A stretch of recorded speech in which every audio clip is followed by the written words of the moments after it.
Hello, so today I'm going to be interviewing Daniel about population growth.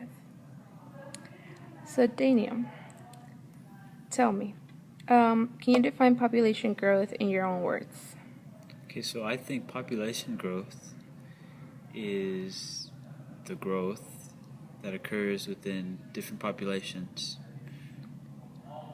Yeah. Awesome.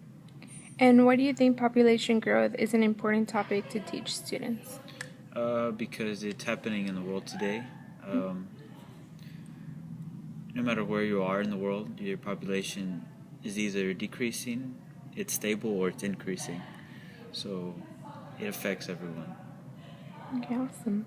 And what are some factors that affect population growth in our society? Factors that affect population growth.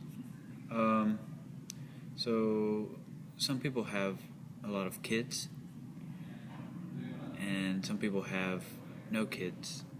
So that'll cause some populations to decrease.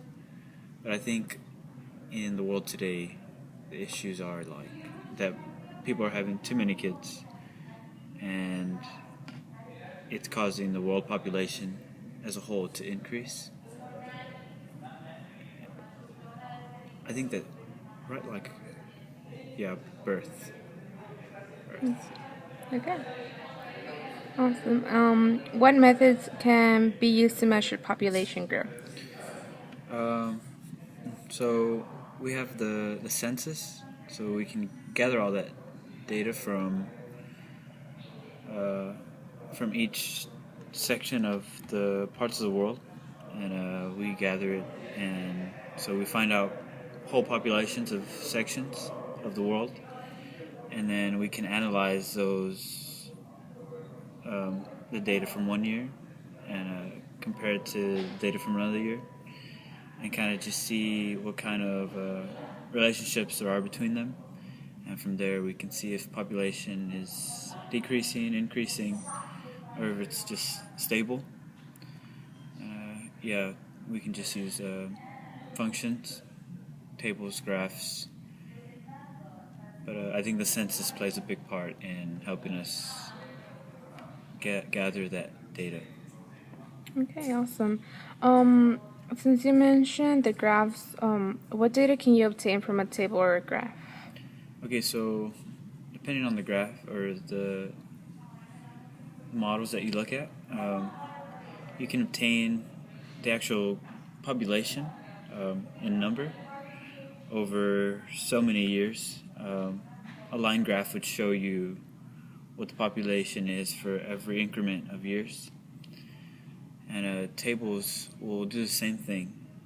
So I guess the biggest relationship that you would see in graphs and tables would be the total population in relation to time. Okay. Do you see any possible solutions to stabilize population growth? So I think this has been implemented in some parts of the world where they're controlling the amount of births that certain people can have. That is one possible solution. I do believe we could just also go to. There are places in the world that aren't really inhabited as much.